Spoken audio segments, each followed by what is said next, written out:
All right, good evening. This is our November 13th, 2012 Rhinebeck Town Board meeting, and we'll start with Billy Knapp from Girl Scout Cadet Troop 10078.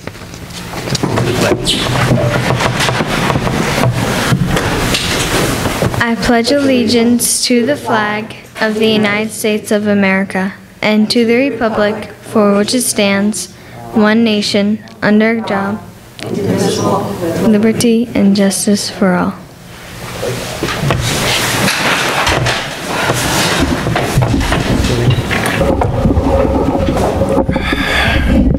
I got a great shot of the back of my head.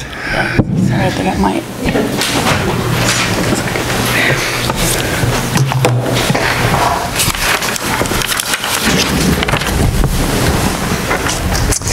All right, for announcements, the Board of Assessment Review needs 2 volunteer members. It's the Rhinebeck Board of Assessment Review. You can call Town Hall 876-3409. The Cemetery Committee member John Lebowski is resigning. I guess we should, we have a vacancy there.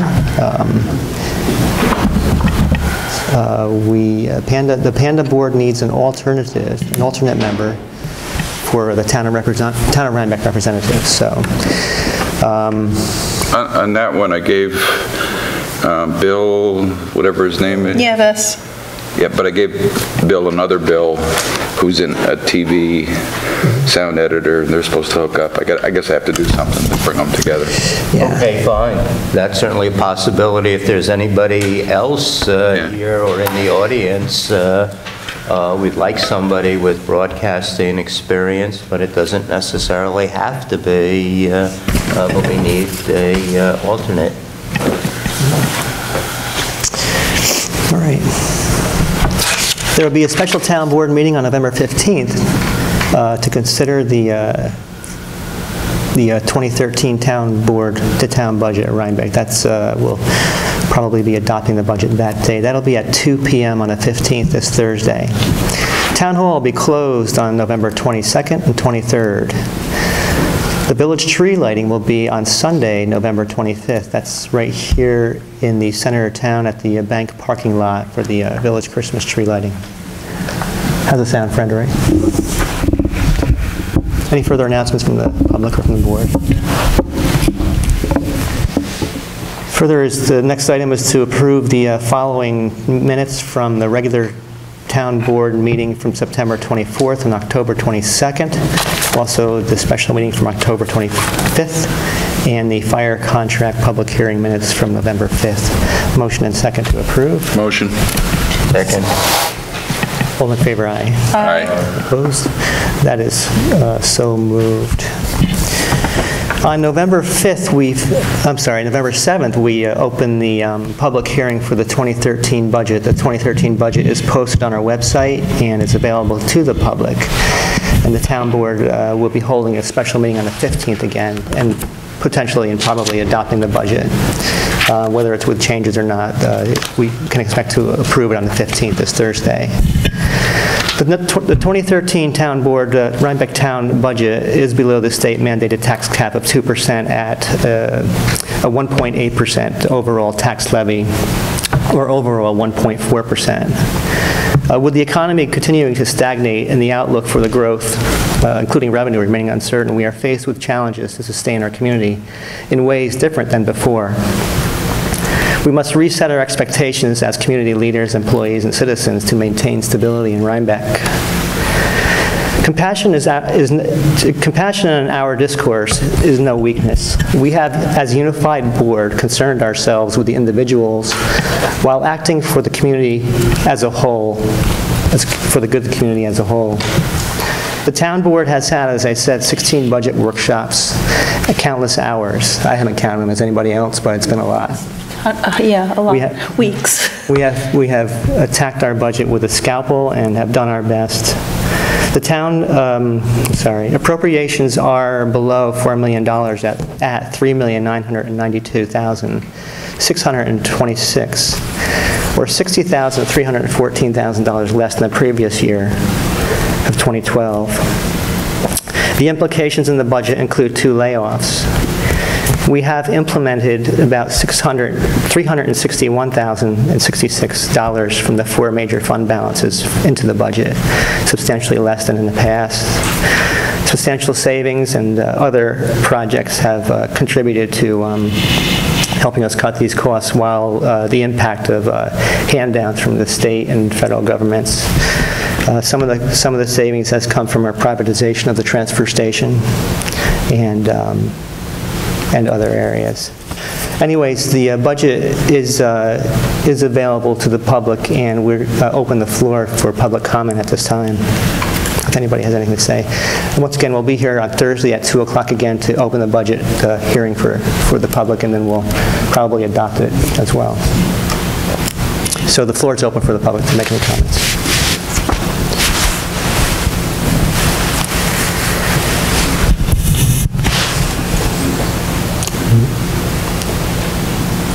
Make a motion to close the public hearing? We'll close public hearing. Motion and a second for tonight. A second. All in favor, aye. Aye. We'll be glad to take written comments also as well until Thursday. So thank you. And once again, it is online if anybody wants to see it. We have a couple presentations tonight. One presentation is by the Affordable Housing Committee regarding the sale of units at the Gardens. And we have tonight, Joe, you have somebody? Yes, Jonathan mentioned Chris Lipscomb, and there's 2 items that they're going to talk about.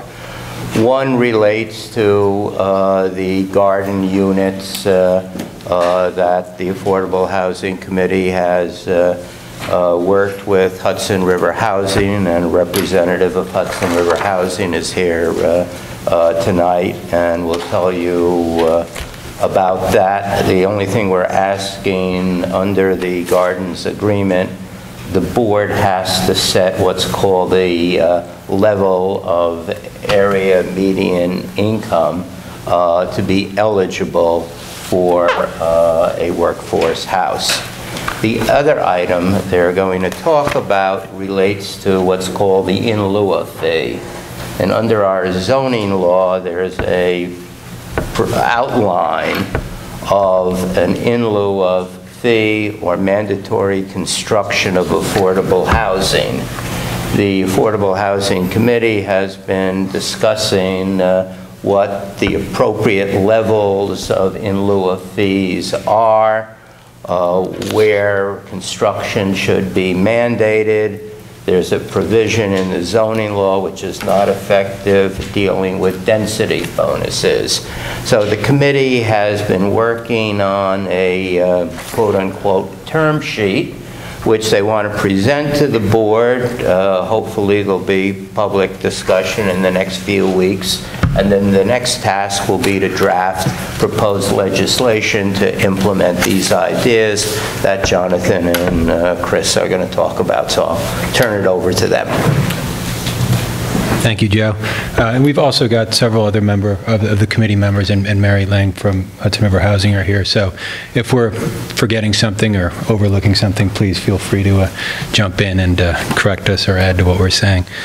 But as Joe pointed out, there's really 2 things we wanted to talk about. The first has to do with the agreement that we reached with the Gardens for the provision of workforce housing as part of that project as the project's developed over time.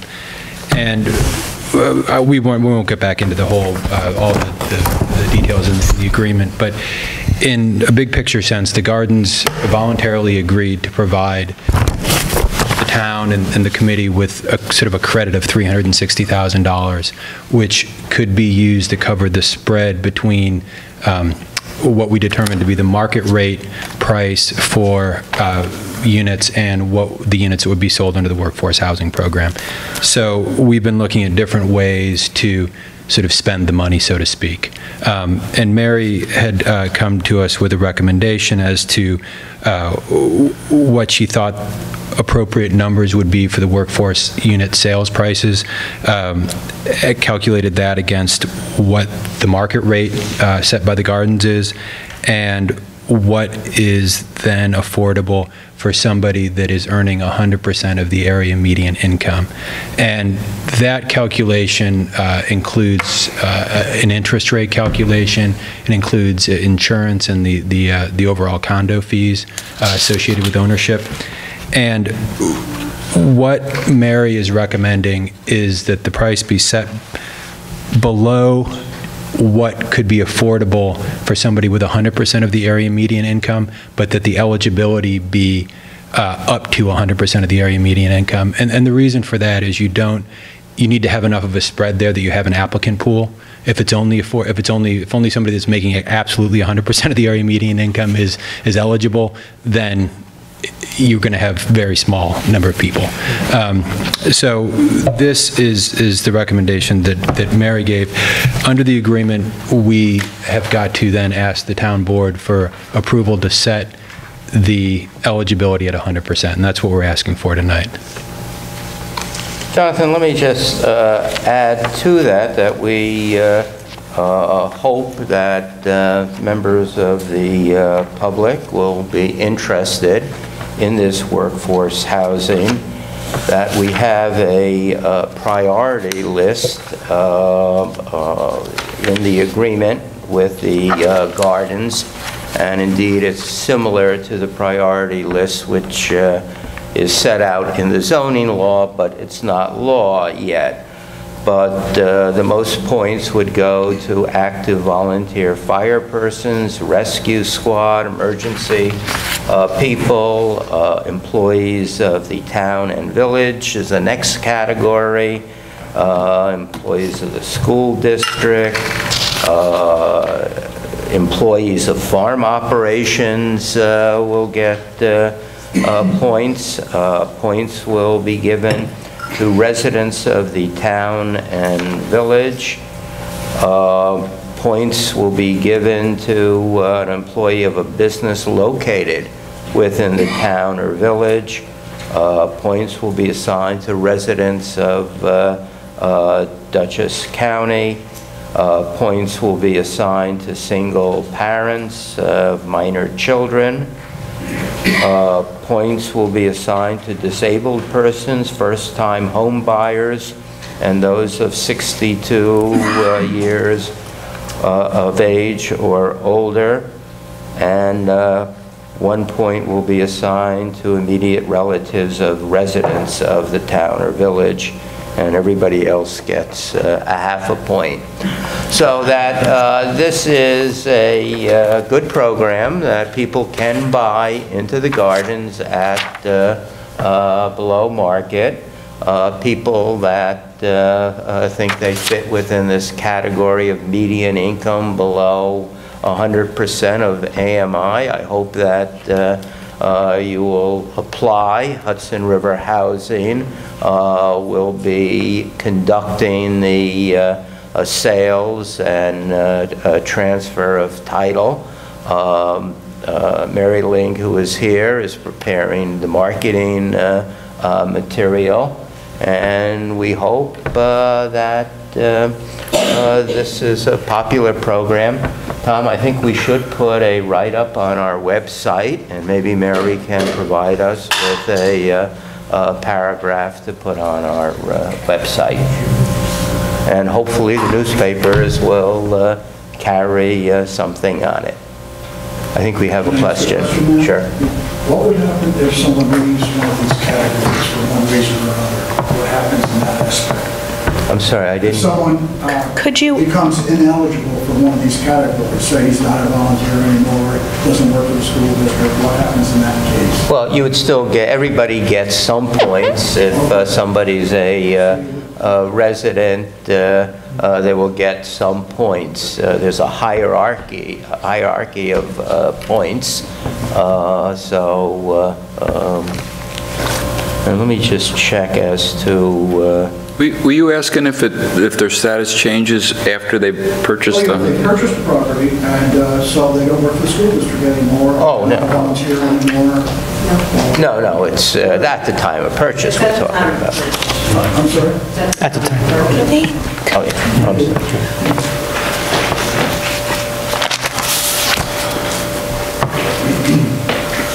Well, maybe we should go on to the second topic. And for those in the audience, this is on the back of the sheet, which has the prices for the 4 units that will be offered for sale.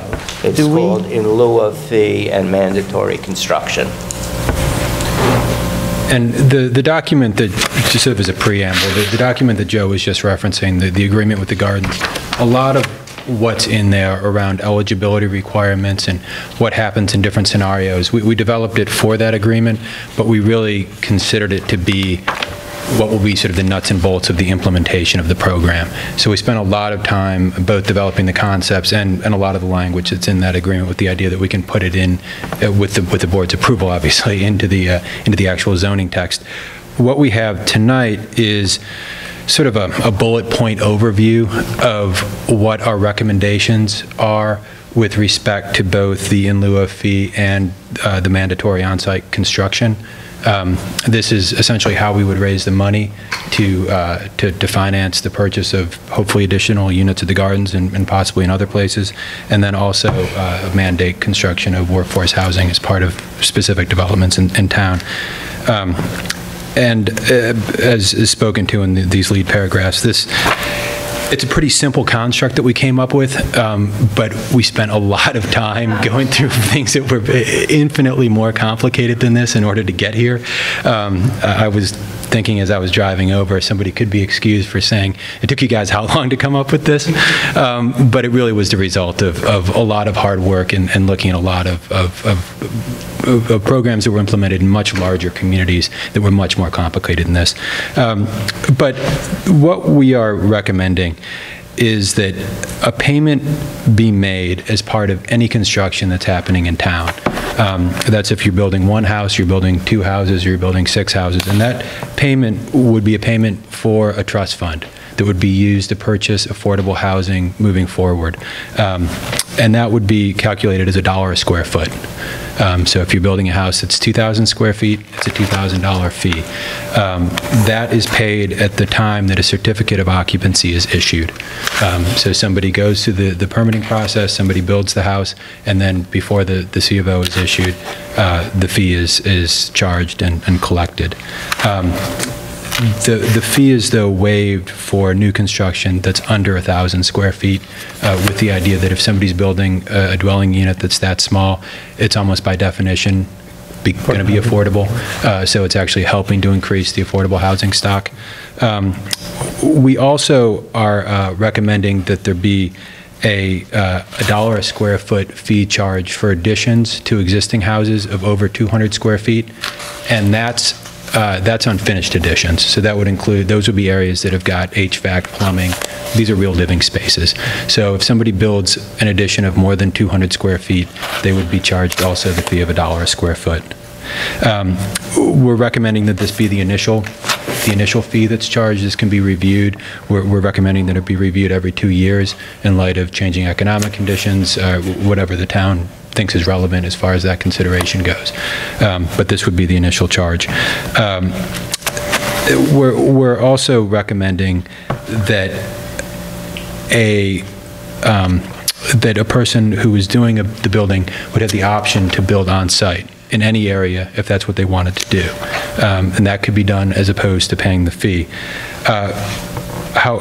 And this fee would be a payment in lieu option in all areas other than the R6000. The R6000 is the area by the hospital. It's a higher density area, and in that area we're recommending that it be mandated that affordable housing be built on site.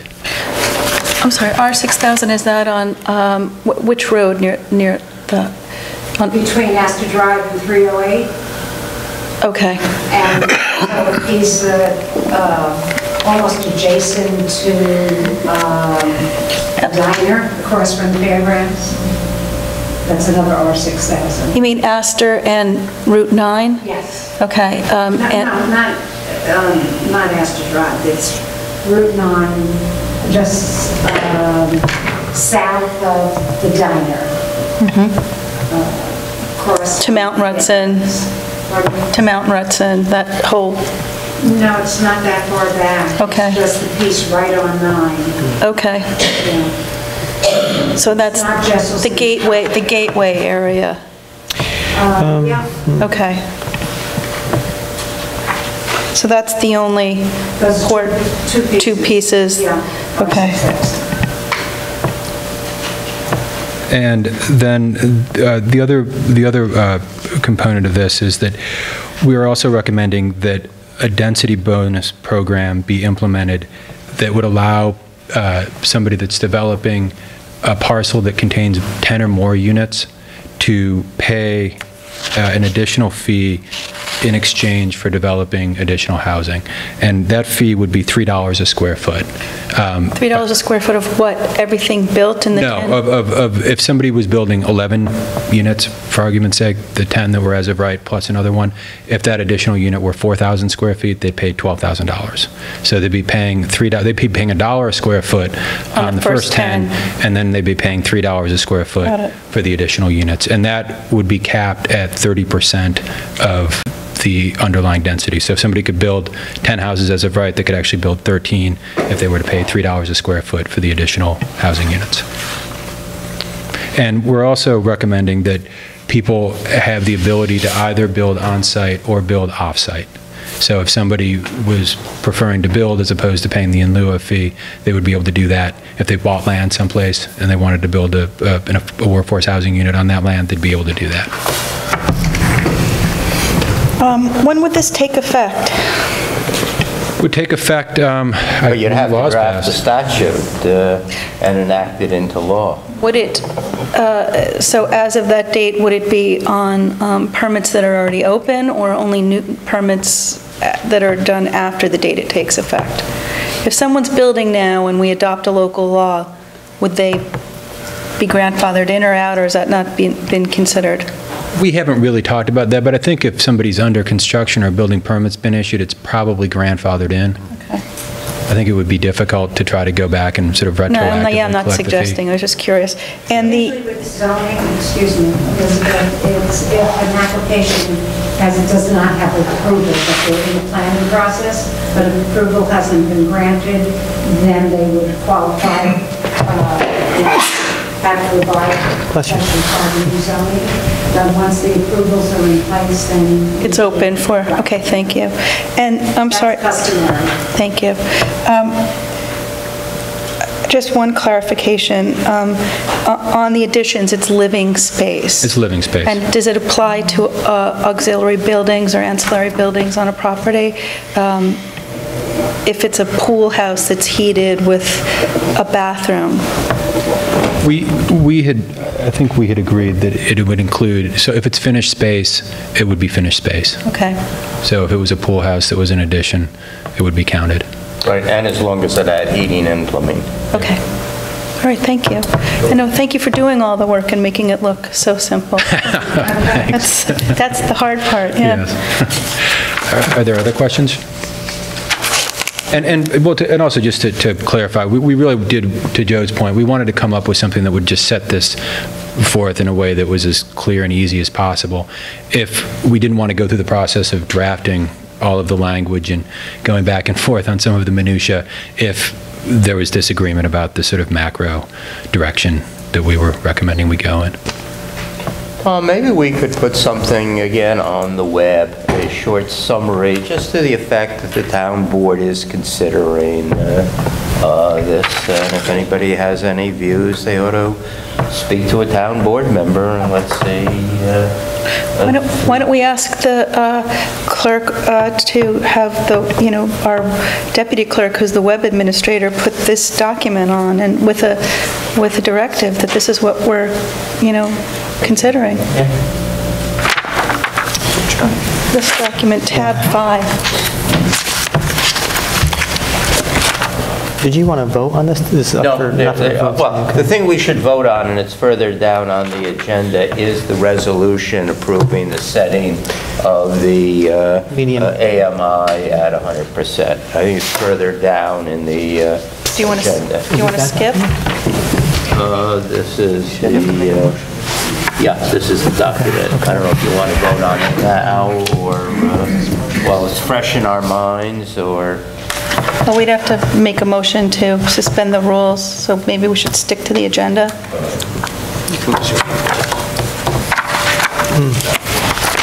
Or do you want to take I'd like it out to of make a order? motion to suspend the rules and bring this to a vote. Thank you. Second it. Okay, all in favor, aye. Aye. So, moving on to, Hold on, let's vote We on should it. yeah, let vote me on it. tell you what number it is in our, Tab 5? yeah, but it's also in our No. agenda, right? It's tab 5, first page. That's the vote. But that would be item 11, I think, right? Item 11 under actions? Yeah. Business for the board? This would be the item under actions. Tab 5, item 11, yeah. No, it's not 11. The resolution setting the area median family income for workforce housing units at the Gardens. Do you want me to read the whole thing, or? Whereas the town of Rhinebeck has entered into an agreement with the Rhinebeck Gardens Group LLC dated on July 25th, 2012, to make a certain number of units available for workforce housing phases 2 and 3 of the Gardens LLC condominium project. Whereas some of these units will be subsidized by the contribution of $360,000 from Gardens LLC. Whereas under the agreement, the town has designated Hudson River Housing, Inc., HRH, to work with the town's Open Space and Affordable Housing Committee to implement that agreement. Whereas Open Space and Affordable Housing Committee and HRH recommend that 4 units be offered for sale to persons having an area median family income of no greater than 100%, which 4 units will be subsidized by approximately 1/2 of the $360,000 to be contributed by the Gardens LLC. Now therefore be it resolved that income eligibility will not exceed 100% of the area median income as determined by Dutchess County for the first 4 units of workforce housing in the Gardens LLC condominium project. We have a motion and a second to approve this. Motion. Second. And by roll call, supervisor votes aye. Councilperson Gelb? Aye. Councilperson Spenzia? Aye. And Councilperson Washburn. Aye. And that is so moved. Let the state. Motion to return to the normal agenda. Second. All in favor, aye. Aye. Aye. So moved. Thanks again. Thank you, for John and Chris and all Susan. the hard work. You guys have been doing this for years, and I know you've We're had getting there. like 2 meetings a week sometimes with this. So I appreciate all your work that you It's guys your have done. full-time, part-time Very job. much, yeah. And thanks to Hudson River Housing and also Dutchess County Planning, who were also put their time into this. And Sally, also, of course, you were in It's the a committee really- also. There's a lot of committee people Right. tonight. Right. Oh, if you're on the committee, raise your hand. Yes. Thanks, committee, very much. Thank It's you. been a very active committee, a very good committee. And it's a great accomplishment for our town, so really, thank you. And by the way, thanks to the Rhinebeck Gardens Group, who have volunteered to be a part of this. They weren't required to do this, and they've agreed to contribute to the community by doing this for us, so we thank them. Thank you. All right. Great, thanks very much. Okay. We have a second presentation tonight, and that is the Historic Preservation Committee update for a historic preservation law that is drafted. So, No, is that a, no? not like it's Melanie Moore's turn. Tab for that. Good evening. My name is Melody Moore, and with me tonight is Michael Trimble. We were both members of the Historic Sites Committee in the past. I did bring to you, some of you may not have been involved at the time. I just brought you the cover page of the draft, which gives you a sense of the original purpose. Thanks. Electronic copy. And I want to just give you a brief update. Michael will pitch in as well. This committee was formed, I believe, around 2007 with the idea of strengthening the protection available to us in the town for our historic resources, both prehistoric and historic. The committee last met in 2008, and by that point, we had completed a full draft document. It was decided at that time in consultation with the town board not to bring it forward for review and potential approval, because that was the same time that we were working on the comprehensive plan and the zoning. And so we felt at that time that layering another level of ordinance or law on top of it would have made it just very difficult to have people pay attention to it. And so we set it aside at the time. And as you know, we've been through the comprehensive plan and through the zoning and through everything that followed. And so now it feels the right time to bring that committee back into place so that we can go back and look at what was drafted 4 to 5 years ago. Revise it if necessary, look at it, see if there are changes that need to take place, and then bring it back to the town board for your review and hopefully your approval. The reason we're looking at this is that we don't currently have in our zoning law or in our comprehensive plan the level of protection. We have recognition for our historic resources, but we don't have much in terms of teeth, in terms of protection. And all the references that we have in the zoning law and in the comprehensive plan deal with historic resources. There's no protection for archaeological resources in the town at present. So the town zoning law, Article 5, Section 109, does not give the specificity of protection that we think we would like to see there. The most important thing that we're looking for in this law, and I think I can present it to you in this way and you'll understand it, is we're hoping to get a committee or a commission going forward in the future that will act in the same way the Conservation Advisory Board does in terms of providing expertise and input that helps us, certainly helps us at the planning board level, to look at the environmental impacts of the decisions we're making. We would like to see a comparable entity, be it a commission, be it a committee. We're not prepared to say what it should be at this point, but something that's going to provide us with the same input and advice and information to protect our historic and cultural resources, both prehistoric and historic. So really, the only other thing I can add is that the village did take the draft of the document we'd prepared and use that as the basis for developing their historic preservation information that they adopted in December of 2009. That document certainly can be provided for you, but it's also available on the village website. So really the purpose of our coming here tonight is to ask your support in terms of reappointing the members of the committee that are willing to continue to serve, that being David Wanzer, Nancy Kelly, Warren Temple Smith, Michael Trimble, Sally Mazzarella, Marilyn Hatch, and myself, to again revisit this draft and come back to you with our recommendations in the future. Michael, do you want to add anything? I guess the only thing I'd add is we do have a section in our zoning law about historic structures. Basically, that was drafted so that we could get our local waterfront revitalization plan adopted. You had to have a demolition law. That merely, but not merely, that strictly deals with demolishing, removing historic structures.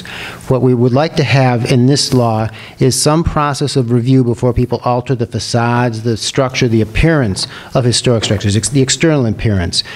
Clearly, I think we all realize Rhinebeck, a good deal of what makes this place special is the actual architectural diversity and beauty that we have around us.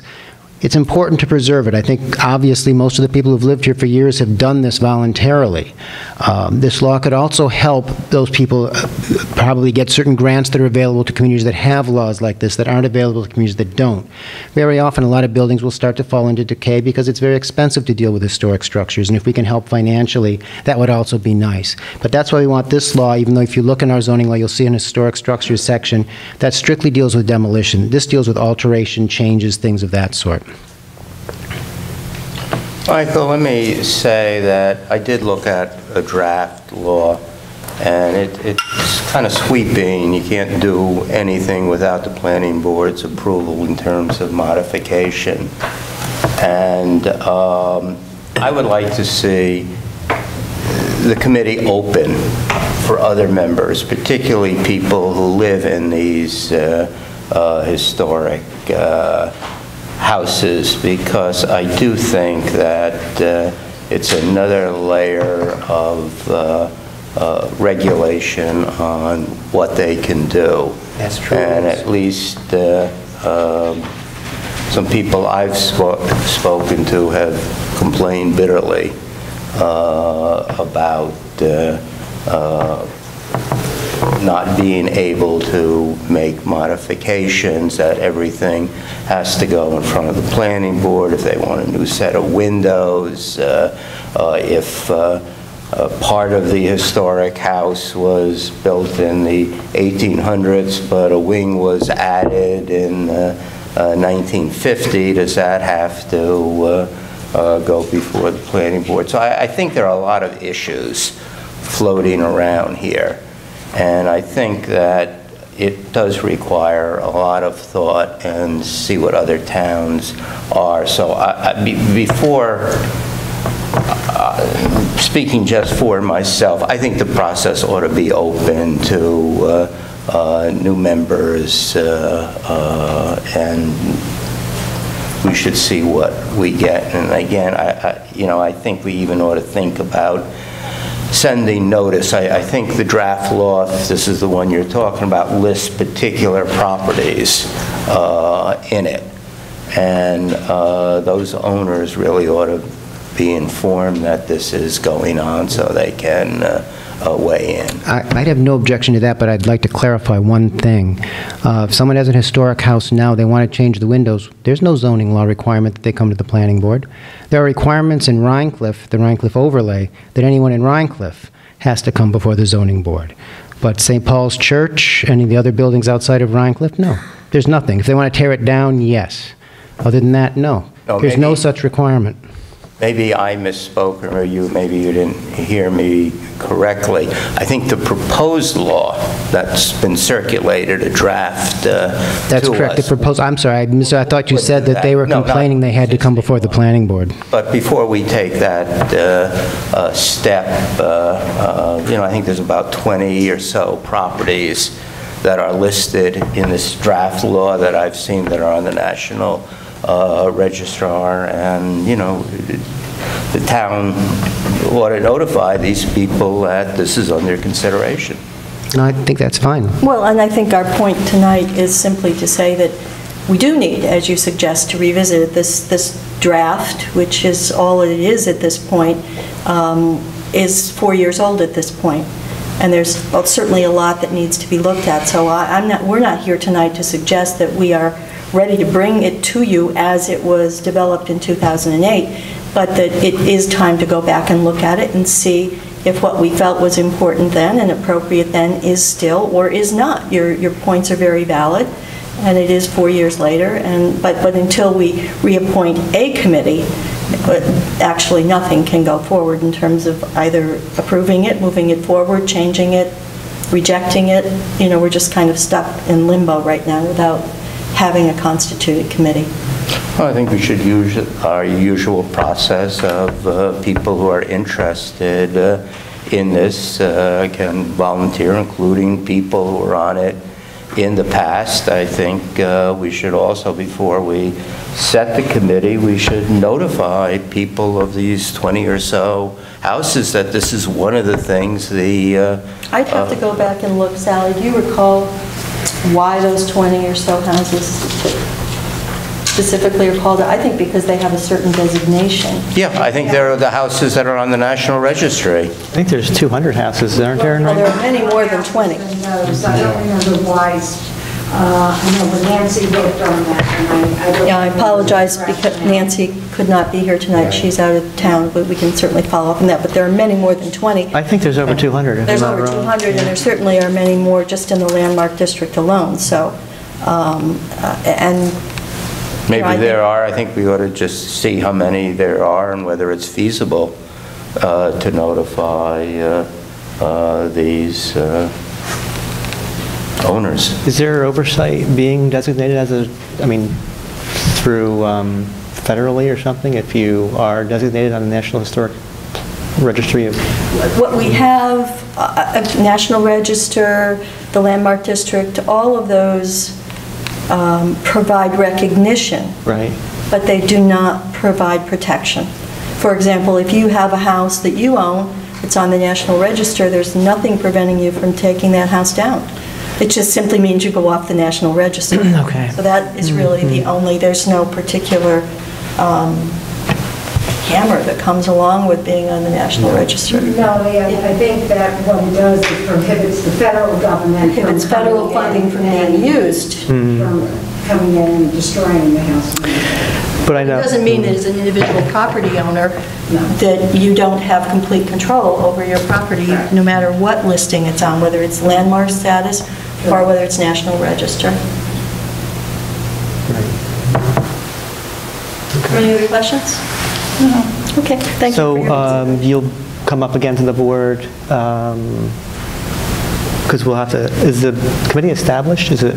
No, I think they're asking it, but what I'm suggesting is they file applications and we try to get the word around to the owners of these places that this committee is being formed, and if they'd like to be on it, they're perfectly welcome to put applications on it. It's really the formation of a committee. I think before we can do that, the town board has to approve the formation of the committee, because the committee's been defunct for 4 years now, so it's not grandfathered, so it no longer exists, so. Was it ever approved? Yes. Okay. Yeah, we did it. Yes, In 08? Yeah. Okay. We did it in the I know back of the that we room. last met, the minutes that I saw indicated that we had finalized a draft we were working on in April of 2008, so it may have been formed in 2007, it may have been as early as that. The only other point I would ask is, you to consider is that this entire process is looking beyond just owners of houses. We're trying to look, so reaching out to people who own historic houses is certainly a valid point, but we're talking about archaeological resources that are scattered through the town, prehistoric resources. So, you know, I'm not objecting to your concerns, I'm just saying we need to be thinking of it not just as someone who has a historic house that's concerned about their roof line or their windows. There are other larger issues. And we did try in the past to get the composition of the committee to reflect people who had interest and expertise in these things.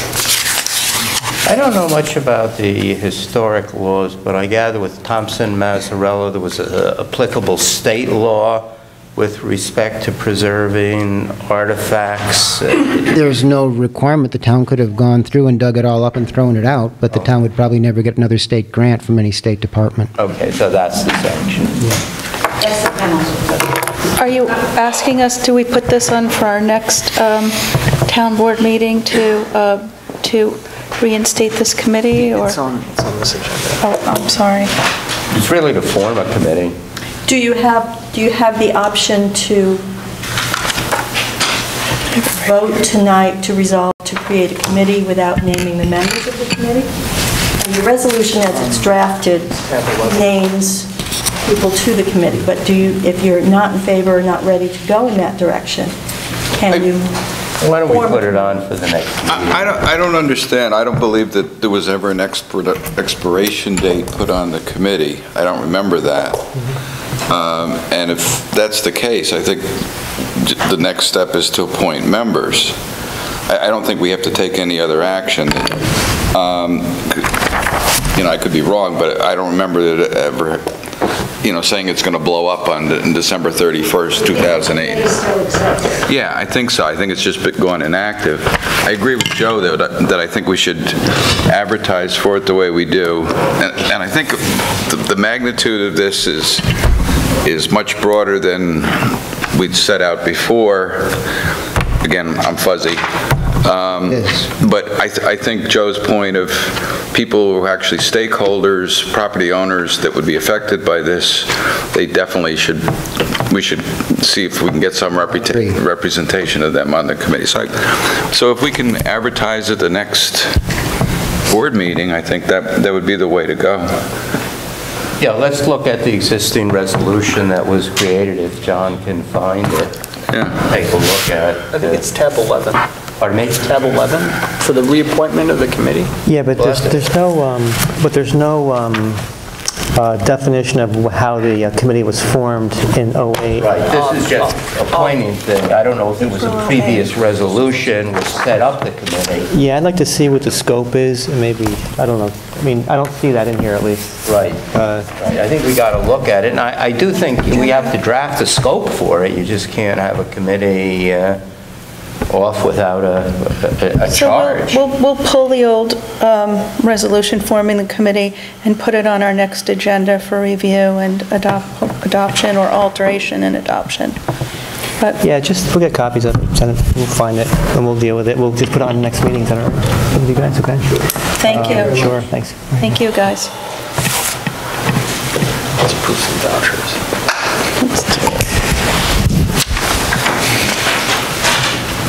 So that would also deal with item 6 under business. We'll follow up with that at our next town board meeting. Did you want to table it? We'll table item 6 for, yeah. I mean, maybe even table it again. We just want to get together and get the scope of the committee. Because anybody who was on it wouldn't have been reappointed at this point in time. There's no real, it's completely vacant. We should either, I'll make a motion to go out of order again to table Or just take it? tab number 11. Item 6. This is going to wear thin real soon. What?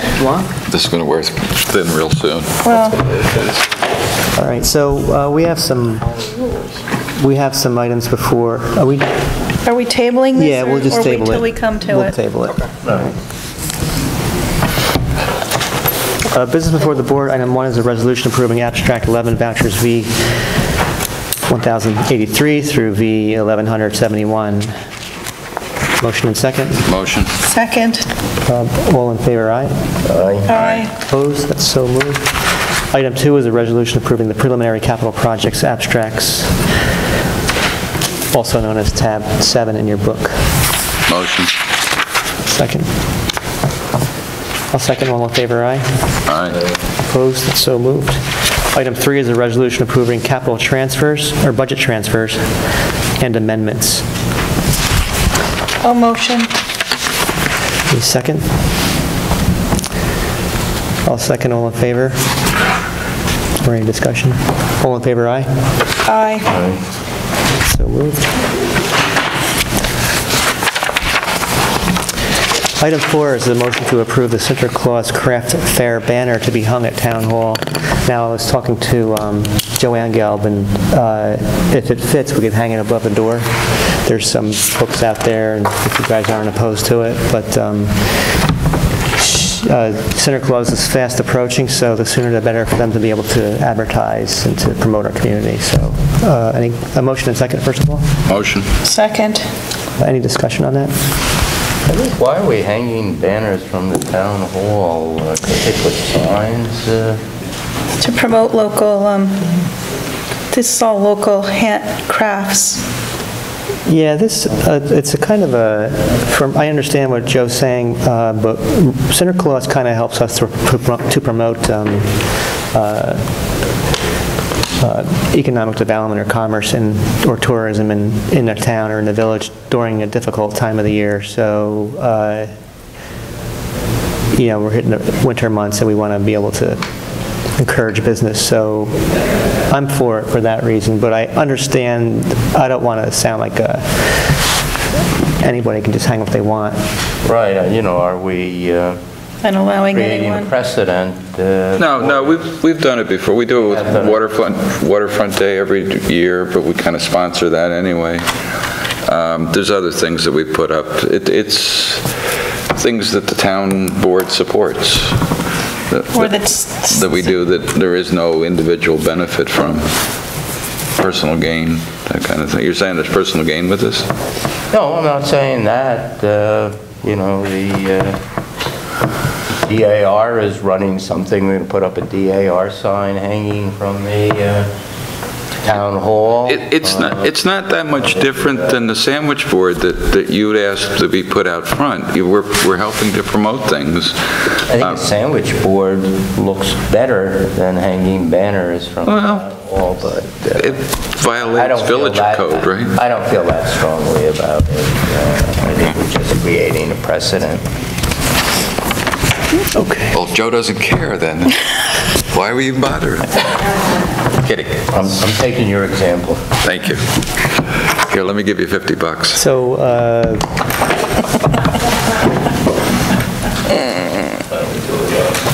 motion and second on that? You want to make a motion, Joe? You already have a... All in favor, aye. Aye. So moved. Item 5 is a resolution approving the town tech RFP. You know, we received this so late today that I haven't had, I don't know if you guys did, it hit my box at about 5 and I was running around until the meeting. Pam Richardson, our attorney, went over it. She has Tons of comments and would like to see a lot of changes. I did go over some of it with her. I'd like to read it and question her. I'd like, if you guys want to direct any comments to me, and then I can, give them to Northeast Computer Services, who wrote the RFP for us. I'm just not ready to discuss it in length tonight. Elizabeth, I found, and she made a lot of comments on my draft, I think probably most of them are going to be okay. Should I just direct the, I'd like to... No, all I'm saying is maybe we ought to approve the sending out in principle, and then you can go through it again to start delaying another couple of weeks. Okay, that's fine. I would like to, one point that she did make is she does not recommend that we post this RFP on our website. We can post that it's available in Town Hall and should be sent out so that we know who's requesting it and we can control,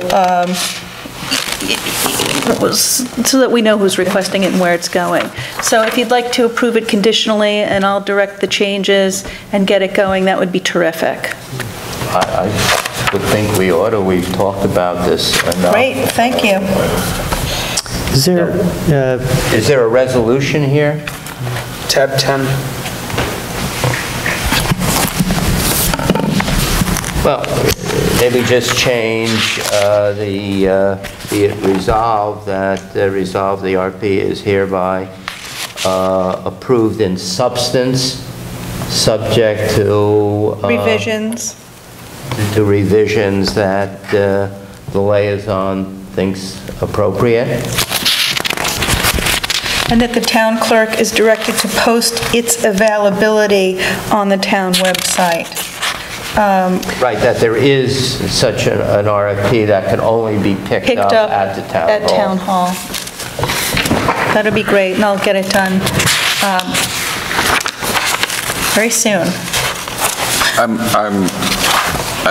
Once again, I don't see RDA in here and those kinds of things, but well, I think that those aren't part of Pam's comments. That was in the last draft that I sent to you, that then went to Pam. Did you not? I don't know. The last time the Jeffreys were here, those were comments. Right, and those were included and incorporated as we're adding them to the cemetery and the pool. If you don't see that, please let me know. And let's say I'll give myself 1 week to get this done before Thanksgiving. Before the Thanksgiving break. Bruce, I'll check with you on the RDA, but it was in the last draft, the familiarity with it and the compatibility with the computer and the... Yeah, it's on page 3, but... This was one iteration ago. Is it not to your... I don't know, but I'll go with concept. Okay, and you want to... And if you have specific language you want to put in, give it to Elizabeth. I only draw happy faces. I don't have any specific language. Liar, liar. But, okay, I will check with you to make sure that you're happy with the RDA. You're more knowledgeable than that than I am. And then I'll incorporate these changes with the author, and we'll get it ready to be sent out soon. Motion. A second? I'll second it. All in favor, aye. Aye. Opposed? So moved. Item 6 is a holdover. We'll follow up with that next meeting. Item 7 is a resolution approving the Vanderbilt Cove Sewer District relevies. Relevies are just bills we have to collect from properties that haven't paid up, so we're going to have to send them to the county, I believe, to collect. So we need a motion and second. Motion. Second. And all in favor, aye. Aye. Aye. Opposed? So moved. Now, do we have to take a roll call on this? It indicates a roll call, but I think it's okay. If it's unanimous, how can it matter? I don't think. I just don't want somebody saying on this that was an improper procedure. Maybe we just ought to do a roll call. Yeah. Supervisor votes aye. Councilperson Gelb. Aye. Councilperson Spenzia. Aye. And Councilperson Washburn. I'm going to rethink it now. Did you get Aye. the change in the language? Can you show it to me? So moved. Item 8 is a resolution approving a traffic study for the Tunson Mazzarella Park. Motion. Second. This was part of what we have to do for the planning board. Ted Fink has volunteered to support the committee and has been working with us and with Sally, and has found this consultant that can do the work much cheaper than the other ones we'd seen. So we're kind of recommending that this one, we go ahead with this. It's something that's you saw it or heard at the public hearing, that it's of concern to the public and the traffic, so we'd like to move ahead on it. It's under our $2,500 or whatever it is window thing. Okay. So by roll call, Supervisor votes aye. Councilperson Gelb. Aye. Councilperson Spenzia. Aye. And Councilperson Washburn. Aye. So moved. Item 9 is a resolution authorizing the supervisor to sign the Winter Farmers Market Agreement. Motion. Second. With respect to this, as graciously turned over to me by Bruce and Elizabeth, what I've worked out with a representative of the town board is if they find the condition unreasonably untidy, that we will refund to them up to $50. Their out-of-pocket costs up to $50, and they'll produce some pictures.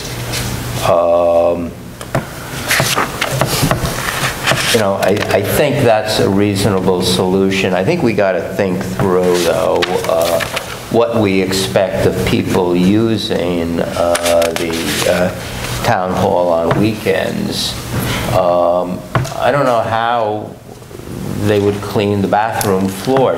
Do we leave a mop out? Yes, in the maintenance closet, all that stuff's there. Is there, and that's open? Yes. So, John, you could inform people who are using the town hall that there's cleaning supplies, and I would think it's primarily the bathrooms that need some work.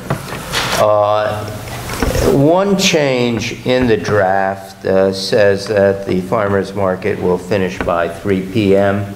I think they finish at 2, but then they clean up. They would like 4 o'clock instead of 3 o'clock, which I think is reasonable. The other thing, I have a footnote. Bruce, at one point you raised something about loudspeakers. I'm not sure what that is, but there's nothing in here about loud speakers in the class, so if you want something...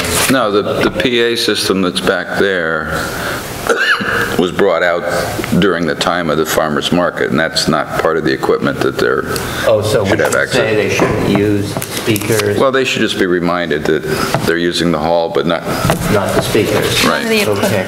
The other thing they raised, which is a question really for anybody using the town hall on a weekend, they said, of course, John Godier, our town clerk, will be here at 8 o'clock to open the doors. I think we have to think through as to, I don't know how people on Saturdays get in. I think we have to make available a key to people who we give permission. We can ask that the key be returned by Wednesday of that week, and we could ask for a security deposit in case we don't get the key back. We trust the people who are using the town hall during the period of use, and it's not a big step to give them a key to get in. If they're going to cause mischief, they can do it when we're not here, even if we open the door. So I think we should get a key made, put it on a big ring so they won't forget it, have a security deposit that's not prohibitive but significant, in the range of $35 to $50, and we solved John's ability to sleep late on a Sunday morning and maybe on a Saturday. Well, I'm okay with that if they sign it out. There's a definite sign out. It's on Friday or something like that, and they put it either in the clerk's office through the slot or in the box on the door when they're done on Sunday. But having it till Wednesday makes no sense to me. And I think we've had other issues here with people with keys. So signing it out once a week and putting it back when you're done makes a lot of sense to me. You wouldn't give them a one-day grace period if they... But why? On their way out, when they lock up the place, there's 2 slots right there that they can just put it in. I don't know, I'd give them a one-day grace period, just in case they... Tell me why they would need it. They may be so excited that the farmer's market is so successful and they all want to go to the beak to have some libation, so they forget to... This is Joe's treating. What? You're treating. The libation's on Joe. So they can use the facilities longer than it's contractually permitted? No. Hopefully John will be here on Monday morning. Not necessarily, and I think it's a better control. I don't know how the others think. I'd say put it in the slot and call it at 8. Wednesday, yeah, lock it up and put the key in the box. Should be our deal. So then we shouldn't make the key ring so large that it won't fit through the box. Why don't we do that and we'll see if we have a problem. Now, are we going to set a amount that if it's not returned, we're going to charge? I would say for a security deposit? Yeah, put a $50 deposit on the key. Or 1% of our tax cap. We could do that. Yeah. Why don't we... Do they get an agriculture exemption? Why don't we do They ask for it, $50? yeah. Now, I don't know if that's going to be prohibitive for certain groups to come up with $50. I don't know. Maybe that was pretty large. I was thinking 35. My thing is if the key's lost, we have to change the locks, if that's a concern. It's going to cost more than $50. It'll cost, I think Joan checked that, it's about $150, but that's just too large. Are we taking a deposit for cleaning too, or no? If there were a deposit for, like I know the other halls take deposits for leaving a place a mess, so if that were the issue, that... I wouldn't bother with the cleaning. Let's see if we really have a problem, because I think we're really making an effort on the cleaning, we're reminding people, John is going to point out that there is the closet with supplies. Let's see if we really have a problem with it, and it'll surface with the farmer's market where if they find the place not tidy. So before They'll let us know. Yeah. They'll let us know. Before we impose a lot of fees, that may, this is used by groups that really don't have much money. And the more we build it up, if it's unnecessary.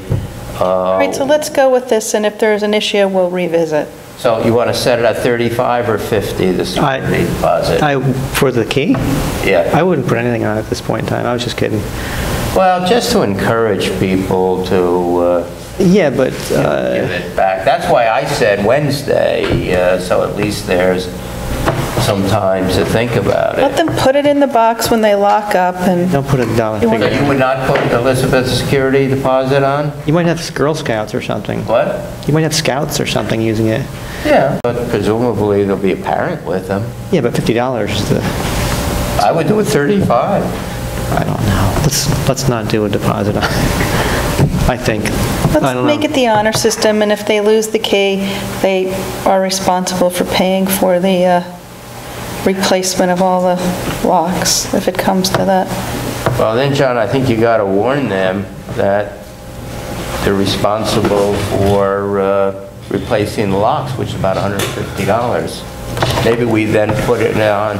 Bruce, what we're talking about is should we have a security deposit for the key or not have a security deposit for the key? I don't think it matters. How do you feel about that? I'm not really hung up on that. He just wants it in the box at the end of Okay, it. so let's try without a security deposit, see if keys are not being returned. All right, so we're going to, any talk about Rhinebeck farmers' spots in the market? Any, Well, Bruce and Elizabeth spoke to the farmers market in a session. I have only, and that, I haven't heard anything. I'll let you take that. We did not speak about that. We thought we were there to hammer out the agreement. We met with them, listened to their concerns. That was not addressed at our meeting with them last month.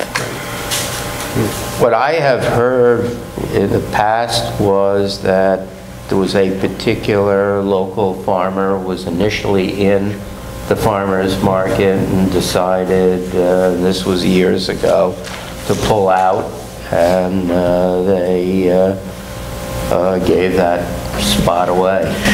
Yeah, and I'm not pointing out any specific farmers. I'm just think the concept that the Rhinebeck farmers market ought to have a space for a Rhinebeck farmer. Let's bring and that not up.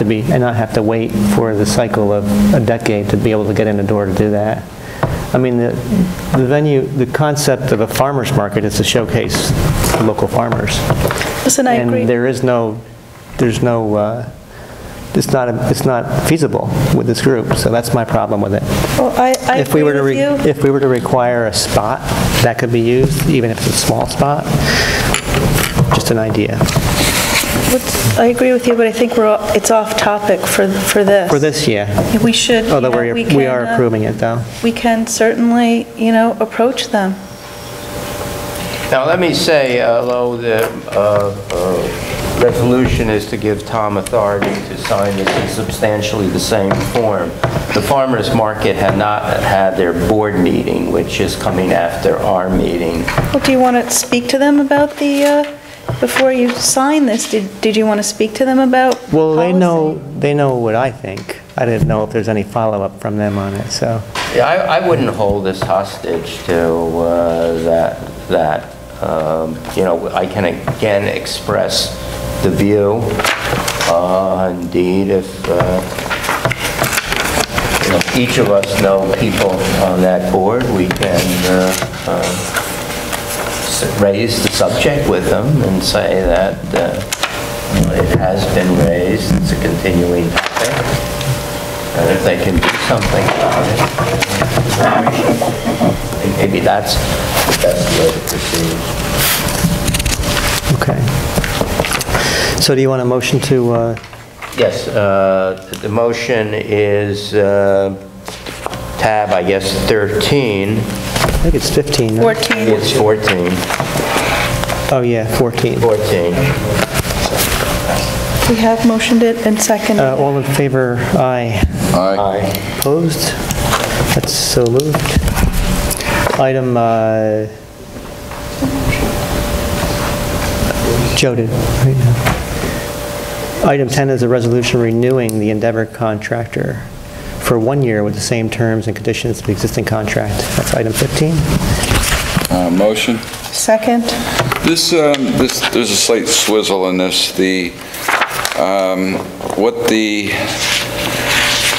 Victor Cornelius is the grant writer with Endeavor, and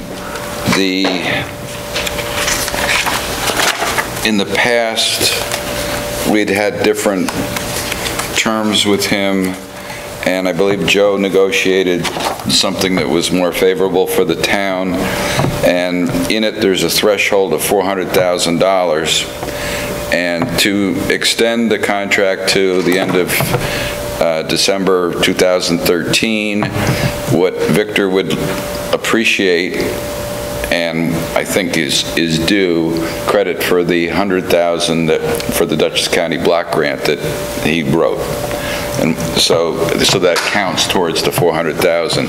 In the list of contracts or grant opportunities that were done when the contract was written, that was not one of the grant opportunities eligible for consideration. So if we amend that and keep going, extend it to the end of 2013, then we're basically continuing business as usual.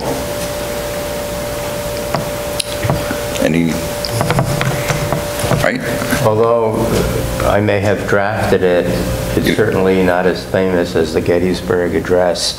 So I don't quite remember what the $400,000 was. The $400,000 is he has to get above that to get paid? Something? Is that what the four? Yeah, it says, in addition, for the avoidance of doubt, where an award includes both the offer and an interest-free loan as well as a grant, the loan amount shall not be included in calculating the threshold of at least $400,001. And then there's a list under Exhibit A of the different grants: clean water revolving fund, drinking water revolving fund, water and wastewater infrastructure, and so on. And so the block grant was not in that list. So in effect, we're just adding the block grant. Yes.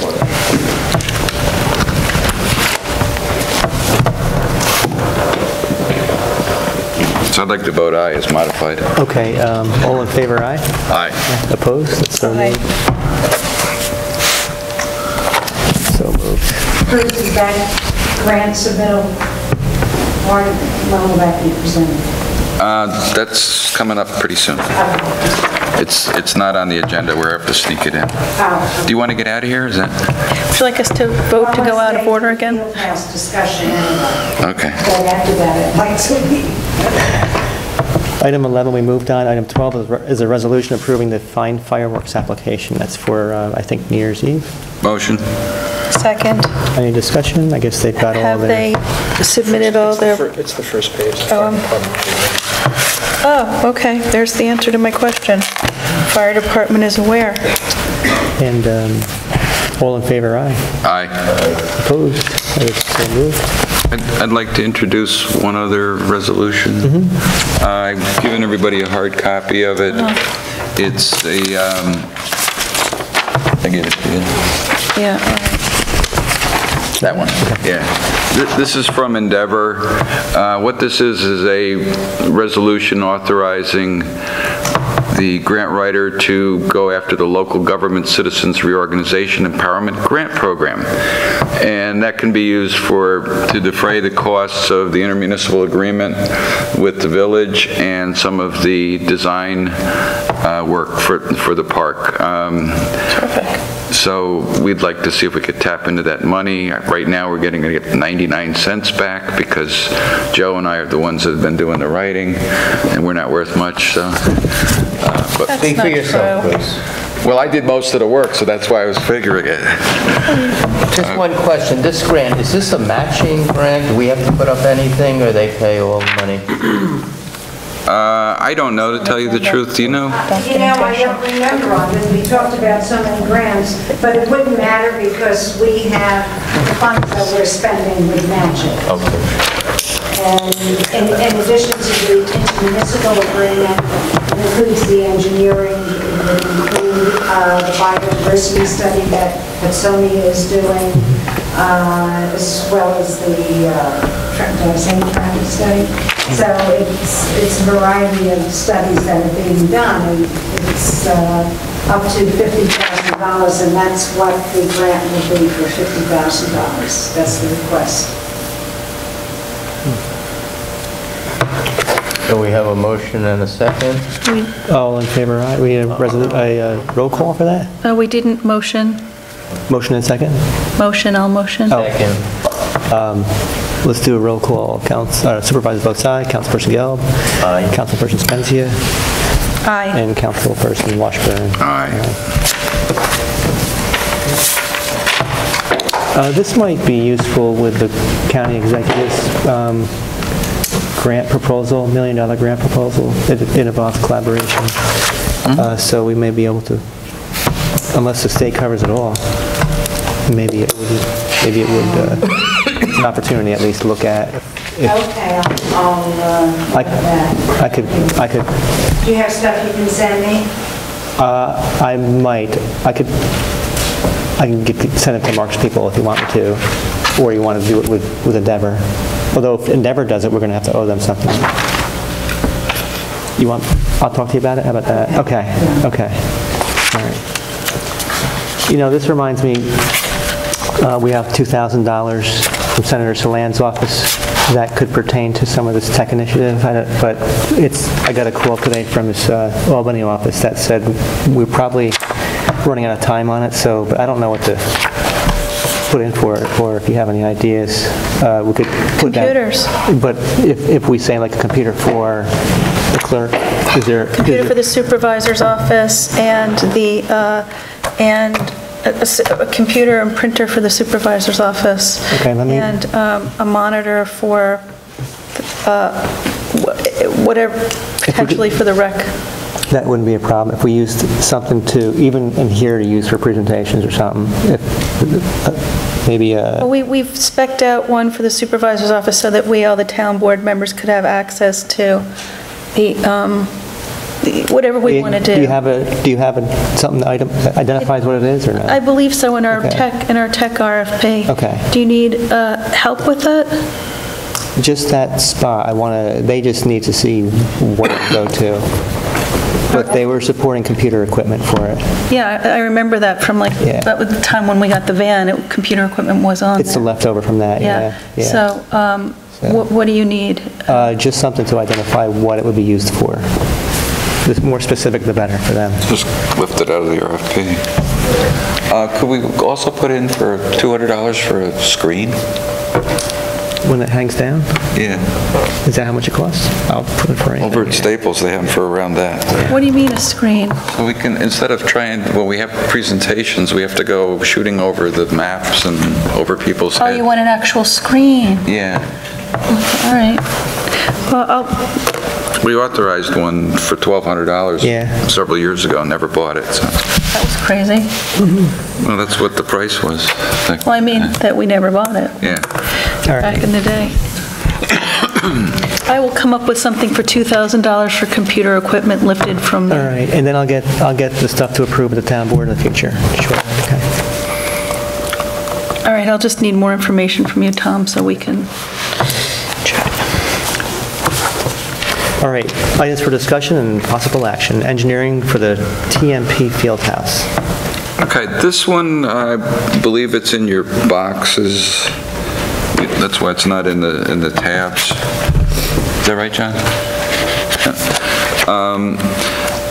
what we've done, or what the TMP committee has done, is asked for a price from Weston and Sampson.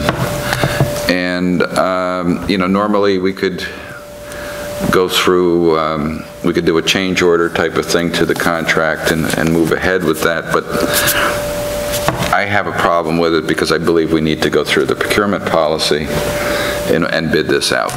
And so I'm torn.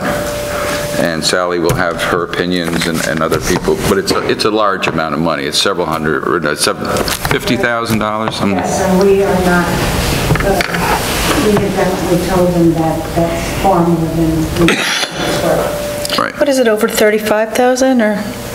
Yeah, it's like 46,000, 47,000. For the procurement? No, that's anything over 20,000. I think it's 35 now. I was just talking to Pam.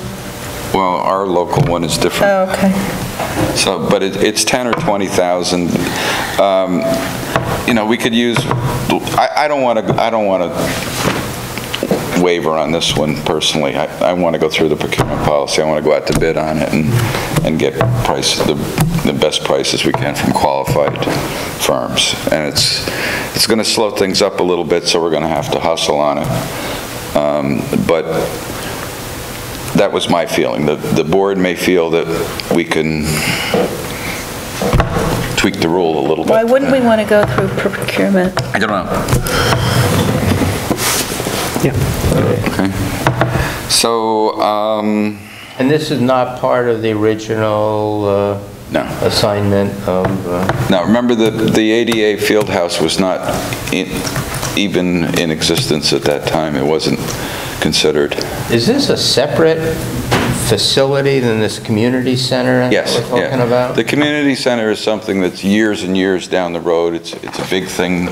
It's going to be situated up front, probably. This is Near the library. This is a small building, 1,500, 1,600 square feet. And it's restrooms and concession stand and, place for shelter if it's needed, but it's, Parties. certainly not a community center. But it's a 1,600 square feet, right? That's the 1,600 square foot pavilion, 14. Yeah.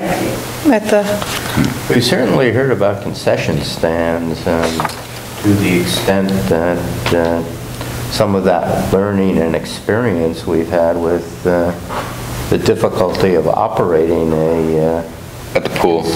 Yeah. Yes. Yeah. We ought to, Well, actually, think long and hard before we before you sink your money into a concession stand. Our history is that we're begging people to operate the concession stand.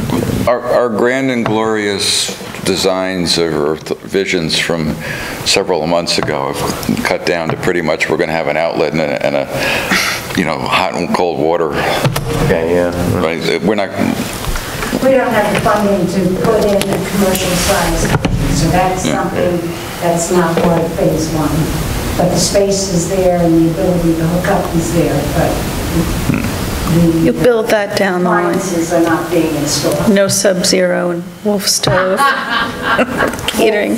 That's not happening? Okay. So we'll go back to the committee and ask that we start preparing a bid package. Actually, I've been talking to a couple of people about setting up a small committee that would just focus on the field house to look at the different components of it, and so we can develop something. Okay, great. That's a subcommittee of the committee. Yes, it will never happen with full committee.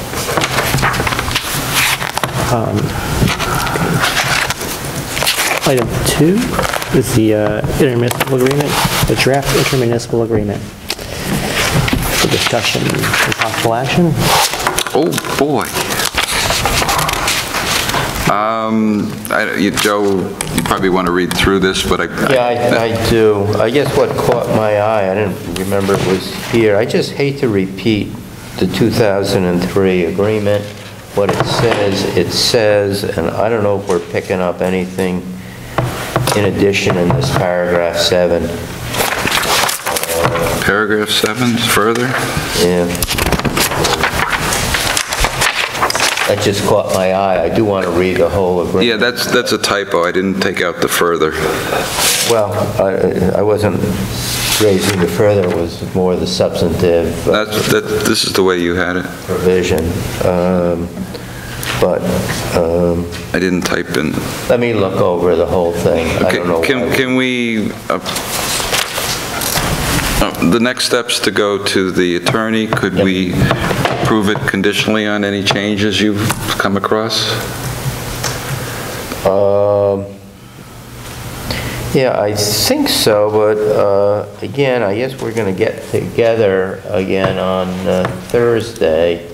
I could read it between now and Thursday, so we give to the attorney something we are comfortable with. You know, if we conditionally approve it, but subject to me really looking at it and reading through. Yeah, that's what I meant. We won't ship it until you pull the trigger. Motion? Motion. Second? All in favor, aye. Aye. Opposed? That is so moved. The conditional approval of tab 17. Do you want this on the agenda for Thursday? If we can, why not? Well, we voted on it, so it's just, you're going to report the changes that you have. Okay. Item 3 is overhead outdoor lighting at the rec park. Look, I spoke with Central Hudson. Those lights are very costly. And from time to time, people have said, well, we ought to turn the lights off earlier. Why do we keep them on? And then I've heard, well, we pay whether or not they're on, the same amount of money, which seems certainly counterintuitive. My father always said, turn off the lights. So I did speak to Central Hudson, and lo and behold, we pay the same amount whether those lights are on or off. That a presumed cost is figured in the initial contract we signed with Central Hudson, where they provide the poles and the lights, and it was calculated that we would use electricity from dusk to dawn. So there's no financial incentive to turn the lights off, so my father was wrong in saying you save money. I did, by turning lights off, I did ask the Central Hudson representative, is there any way we can save some money on these lights other than buying the fixtures and the poles for the depreciated cost of $32,000, which is... Each?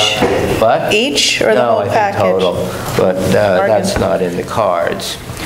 He said that you would save money if we changed the wattage from 1,000-watt bulbs to 400-watt bulbs. But he cautioned that he would need a study by an engineer as to whether that would throw off sufficient light or not. How much do the bulbs cost? Again, we kind of roughly calculated it would save us about $1,000. No, I mean, what's the purchase price of a 400? They would buy it. At least I believe that they would buy it. I think the only thing we would have to consider before we do it is whether we get enough light. This is $1,000 over the cost of a year? Yes. And we're going to be going from 1K to a 400-watt bulb on these are the lights around the tennis court and the basketball court? It doesn't seem... It does work that. I mean, it's like the lights in these lights are brighter than they were 3 years ago when that Central Hudson program paid for the retrofitting of these. Well, when we pay an electric bill, homeowners and so on, we're surcharged into a a program that requires the company to find efficient ways to help the community, da-da-da-da. But my concern is just that we're going from 1K to 400 watts. Is that a lot of loss, and do we? Well, I wouldn't go by... Let me just finish. What I was going to say is they recommended that we go to an engineer who can tell you how much light you would get. They didn't think it would be that expensive. They thought that our usual cast of engineers, from Morris to Chazen to Erdman Anthony to, I'm leaving out somebody, and what I would recommend is, Gina's very good in bargaining, and since she's not here tonight, we task her with finding out how much an engineer would charge to do a study. It just may be a couple $100, hopefully. And then we can make an intelligent decision as to whether it's... Sure, I'll vote for nominating Gina to call engineers to price out studies. Yes. Sure. How much should we be paying a year for electricity there? I think we paid like around $2,000 a month. I think it's, yeah, I thought it was 14. Have we looked at the possibility of purchasing new lights and using LED or something that will drop the cost significantly? One of the problems is, one, we'd have to pay the depreciated cost for them to sell it to us, which would be about $32,000 when they last looked a year ago, because that was explored.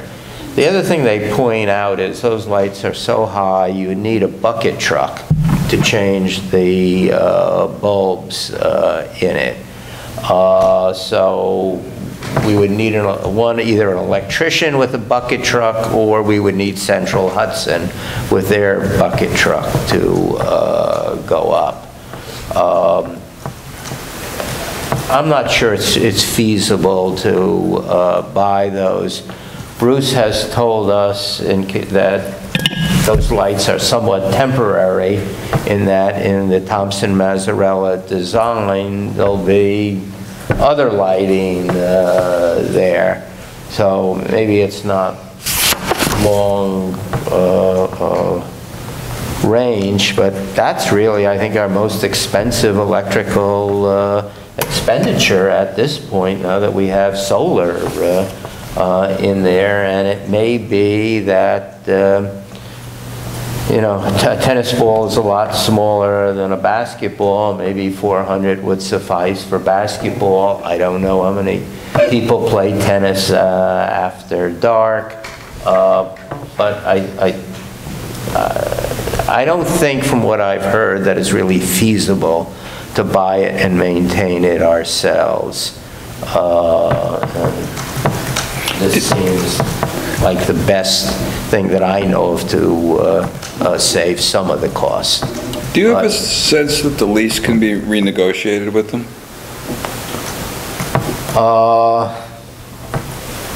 I did not raise that, but what I know about leasing is they're going to want that depreciated cost, whether they roll it into a new lease or not. How long is the lease? What? How long is the lease? I don't know how much longer it is till they depreciate the amount. Well, what's at least? It's got to be at least 15 years old. I mean... Right, but it could have a useful life of 20, 25, 30 years. Who knows? We'd have to go back. I could raise that, a renegotiation, but they're going to want, you know, as representing leasing companies, they don't want to come out of pocket. They invested in it and expecting $32,000 to come back to them by the end of the term. Okay, I mean, where I'm going is we're paying 10 cents a kilowatt. One of our last bills that we got on here. And I don't know, I haven't been able to find the bill for down there, so I don't know what we're paying. But if we're paying, we have to be paying more than 10 cents a kilowatt down there to cost $24,000 or $32,000 a year. So if they're charging us more than they're charging us for the regular rate for electricity, then I would think we'd have grounds to go back and ask them to renegotiate the lease, especially since it's a municipality. Remember, they're charging us, though, from dawn to dusk, whether or not those lights are on. I know, but their calculation is probably based on a different assumption than the actuals now. I don't mean the time period, I mean the kilowatt rate that they're charging us. So I can ask, you know, we can call them together, you can call them alone. I'll ask if they at all would be interested in renegotiating a deal, but, you know, they'll want an extension of the term. Who knows what they'll want, we can ask. But I think we ought to have Gina try to... See what happens when you miss a meeting? Right, get a price. Yeah, you had the credit card in your name the last time. All right, so why don't we propose a law that's a surcharge on rented utility poles on town property? Probably violates some state law that protects... Yeah, but let's look into it. Codify a local law? Yeah. The $32,000 probably represents about 15 months. If you're saying you pay $2,000 a month? No, that's the cost that it would cost us to buy the poles back, to change, to get, So that would be about 15 months. If you spread that. Oh, you're saying amortize the cost of purchasing and look to what we... What it would cost to buy new lights with LEDs, and I don't know, I think it's something that... You guys want to look at it within the park committee, or put it on your short little to-do list? Short little to-do list, that's no such thing. I mean, we only have $13,000 in the budget for electricity for the playgrounds. So, and I thought it was about 11 or 12,000 for the year. Yeah, that could well be. Yeah. Could be but it's not 24, so... I have the budget where we compared all the years. Right, if we had an electric bill... But the advantage of the lease was supposed to have been it's the same rate year after year after year. So if it's going up... From dawn to dusk. But if it's going up from one year to the next, then there's something going on. Well, I don't know if it's going up. Do we know if it's going up? No, we looked at this during the budget. It's $10,722, pretty much consistently. Call it $11,000 a year. Good point. We just saved $13,000. I thought I remembered about 10, 11 or 12, but... So... Yeah. Yeah, they light up the bridge, right, with LED lights? There's a guy here. Yeah. It's like $1 a night. Maybe 400 watts with an LED bulb will throw off a light. That's why we need an engineer to advise us. They should know that, though. Central Hudson should know that. You're saying we don't need an engineer to squeeze the information out of them? Well, I try to squeeze. We'll put Gina. We'll put Gina on it. He was advising that we hire an engineer. He's not guaranteeing. I did speak to a, End up getting sued because the guy can't see the tennis ball hitting them in the eye. Oy. Oh, but that was Joe's idea. Well, it was my idea to turn the lights off, but I thought that would save money, but apparently it doesn't. So Gina's going to go and find an engineer. We'll ask her, yeah. See if the light's bright enough, Yeah. right? Is that what it is? Find out how much it'll cost to have an engineer tell us whether the lights. Tell us whether or not we could use a 400 watt instead of a 1K bulb, and then we'll move on to looking at replacing everything to LED at some point. I still don't understand in the lease how that's going to help us. Okay, let's move on. Maybe they would reformulate the lease. Maybe the lease is computed on a 1,000-watt bulb, and that Thanks, would be Sally. usage. At a certain So- rate. What? At a certain price per kilowatt. Yeah, yeah. Okay. All right, item 4 for discussion is changing the position of the temporary building inspector to building inspector. Motion? Second? All in favor, aye. Aye. Aye. Opposed? So moved. Item 5 is the town electronic systems acceptable use policy. Motion? Now, it's not really a motion thing, but I'm just going to let you know, we had approved this already in the past. Yeah, like what, 3 years ago? December of 2010. It'll be 2 years ago. Actually, 3 years ago. Yeah, No, it's 2 years ago. I remember. Yeah. Did the tech committee put this to? Well, it's required by the comptroller's Right. office, too. So I had distributed it to the board members to send it to liaisons in January of 2011. And each employee has to sign this, so it's not signed. Hasn't been signed by the employees.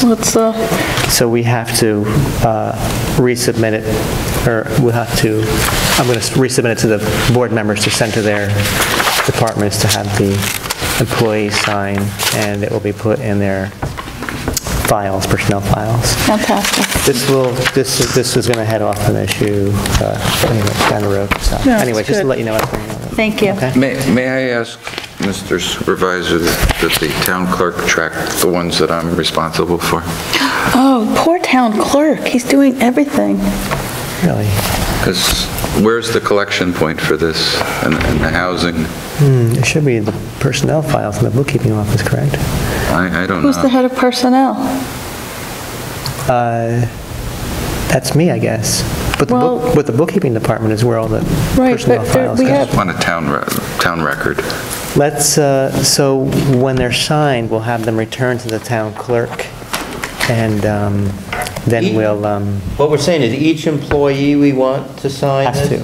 to sign this. And it's just people in the town hall, or is it? All employees, every all employee. employees? Every employee. They use the computer. So instead of the liaison, shouldn't a memo go out to employees, please sign and return? With their paychecks or? The town clerk? We could sure do that. Yeah. Do it that way. Create a list and make sure it's done. Payday, There you go. sign it. Here's your check. Okay. Very Good good. idea. You guys are smart. So I,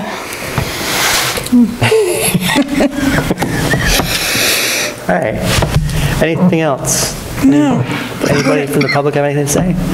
Okay, should we, I make a motion to go into executive session to discuss a couple of possible litigation and specific, personnel matters relating to specific individuals. yeah. Okay, is that a motion? And a second? I'll second. All in favor, aye? Aye. And there'll be no decisions made? No decisions made. So, Thank you. all right, back in session. So we have a motion and second to adjourn. Yes, Motion I second. so move. All in favor, aye? Aye. Opposed? So moved.